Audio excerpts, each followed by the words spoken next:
मित्रांनो, सध्या हा व्हिडिओ इंस्टाग्राम, फेसबुक आणि इतर सोशल मीडियावर जोरदार व्हायरल होताना दिसतोय। पण हा व्हिडिओ नेमका बाहेर कसा आला आणि कशामुळे इतका चर्चेत आहे आणि या व्हिडिओ मागचं सत्य काय आहे, नेमकं या व्हिडिओ मागे कोण आहे, तर चला मित्रांनो, आजच्या या व्हिडिओमधून जाणून घेऊया अशोक खरात यांची सुरुवातीपासून ते आतापर्यंतची संपूर्ण कहाणी। तत्पूर्वी आपणा सर्वांचं माझ्या चॅनलवरती स्वागत करतो। जर आपल्याला कंटेंट आवडत असेल तर सबस्क्राईब नक्की करा।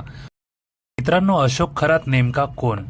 तर नाशिकमधील सिन्नर तालुक्यात मीरगाव येथील श्री ईशान्येश्वर मंदिर ट्रस्टचा अध्यक्ष असलेला कॅप्टन अशोक खरात हा नेव्हीमधून सेवानिवृत्त आहे। शिवनिका ट्रस्टच्या संकेतस्थळावरील माहितीनुसार मर्चंट नेव्हीमधील 22 वर्षाच्या कारकिर्दीत खरातने 154 देशांचे दौरे पूर्ण केले आहेत।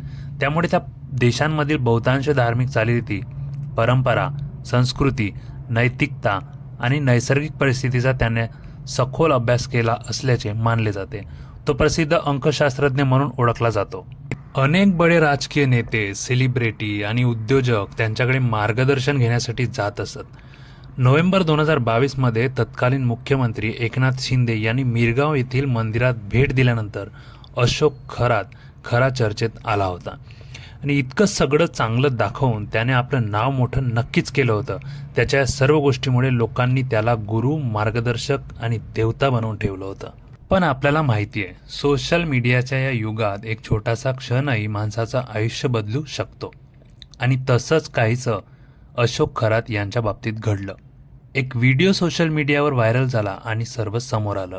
व्हिडिओमध्ये आपण सगळ्यांनीच बघितलं असेल की अशोक खरात काय करतोय आणि अशा एक नाही तर अनेक महिलांसोबत असले अश्लील चाळे केल्याचं बोललं जात आहे। अशोक खरातचे असे 58 व्हिडिओ चौकशी दरम्यान सापडले आहे आणि या प्रकरणात अजून किती महिलांसोबत अत्याचार केले असेल हे चौकशीतून लवकरच बाहेर येईल। एका दुसऱ्या व्हिडिओमध्ये अशोक खरात त्याच ऑफिसमध्ये एका महिलेसमोर एका मुलीला टी शर्ट वर करायला सांगतो आणि तिच्या पोटावर स्पर्श करत अघोरी उपचार करत असल्याचे भासवतो। अनेक स्त्रियांना तू माझी प्रेयसी झाली नाही तर परमेश्वराचा कोप होऊन तुझा नवरा मृत्युमुखी पडेल असं बोलून स्वतःच्या वासनेसाठी त्यांच्यावर अत्याचार करत होता आणि हे सर्व अश्लील चाळे ऑफिसमध्ये करत असताना कॅमेऱ्यामध्ये कैद होत होते। हे व्हिडिओ बाहेर येण्यामागे आणि या संपूर्ण दुष्कृत्याचा खरा मास्टरमाइंड कोण हा प्रश्न आपणा सर्वांनाच पडला असेल।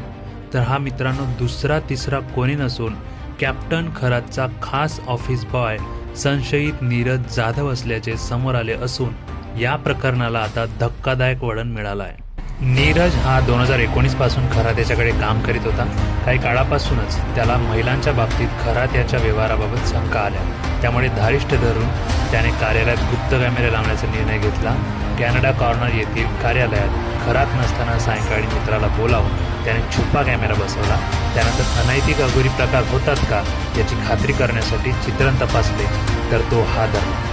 हा सगळा प्रकार समजल्यानंतर त्याने चित्रित झालेले सर्व व्हिडिओ तसेच खरात याच्या मालमत्तेचे तपशील ताब्यात घेतले होते। फुटेज हाती आल्यानंतर नीरजच्या मनात पैशाची हाव निर्माण झाली। त्याने या व्हिडिओच्या जोरावर खरातला ब्लॅकमेल करण्यास सुरुवात केल्याची माहिती समोर येत आहे। नीरज आणि त्याच्या साथीदारांनी या क्लिपच्या बदल्यात 5 कोटी रुपयांच्या खंडणीची मागणी केली, मात्र खरातने या मागणीला दाद न देता 5 कोटी रुपयाची खंडणी मागितल्याचा आरोप करत थेट पोलीस फिर्याद नोंदवली होती। त्यामुळे नीरजने आपला मोर्चा थेट पीडित महिलांकडे वळवून त्यांच्या अब्रूचा बाजार मांडला। एक पीडित महिला मंदिरात दर्शन घेत असताना नीरजसह संशयिताने तिला गाठून व्हिडिओ दाखवले। ती घाबरली व तिने ही बाब खरातला सांगितली, पण खरातने स्वतःला वाचवण्यासाठी तिलाच पोलिसात जाण्याचे सांगितले। खरातकडून पैसे मिळण्याची आशा मावळताच नीरजने सिडकोतील 28 वर्ष विवाहितेचा व्हिडिओ तिच्या मेव्हण्याला पाठवला। नीरजचा हाच मास्टर स्ट्रोक त्याच्यावर आणि खरातवर उलटला। मेव्हण्याने धीर दिल्याने या पीडितेने सरकारवाडा पोलीस ठाणे गाठले आणि फिर्याद देत अशोक खरातच्या वासनेचा खरा चेहरा समोर आला। अशोक खरातची विकृतीची सीमा इतकी पार गेलेली होती की त्याने 7 महिन्याच्या गर्भवती महिलेवर चांगल्या संततीसाठी पूजा गरजेची असल्याचे सांगत तिच्यावर लैंगिक अत्याचार केला आणि दुसरी गोष्ट एका विवाहितेवर बलात्कारानंतर जबरदस्तीने गर्भपात केल्याचं वृत्तपत्रातून समोर येत आहे। हे प्रकरण समोर येताच राज्यात खळबळ उडाली असून महिलांच्या सुरक्षिततेवर प्रश्नचिन्ह निर्माण झालं आहे आणि अनेक राजकीय नेत्यांनी यावर आपली प्रतिक्रिया देण्यास सुरुवात केली आहे। राज्य महिला आयोगाच्या अध्यक्षा रुपाली चाकणकर यांचे अनेक जुने फोटो अशोक खरात सोबत बाहेर आले।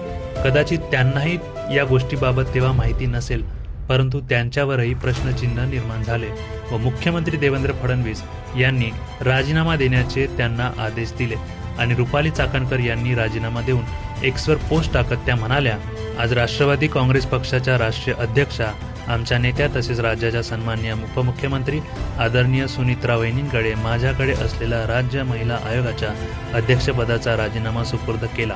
सध्या विविध माध्यमातून होत असलेल्या आरोपांची निष्पक्ष आणि पारदर्शक पद्धतीने चौकशी व्हावी म्हणून नैतिक जबाबदारी स्वीकारत मी हा राजीनामा देण्याचा निर्णय घेतला आहे. याबाबत योग्य तो निर्णय आदरणीय सुनित्रा वहिनी घेतील. या प्रकरणाबाबत लवकरच मी सविस्तर भूमिका मांडेल.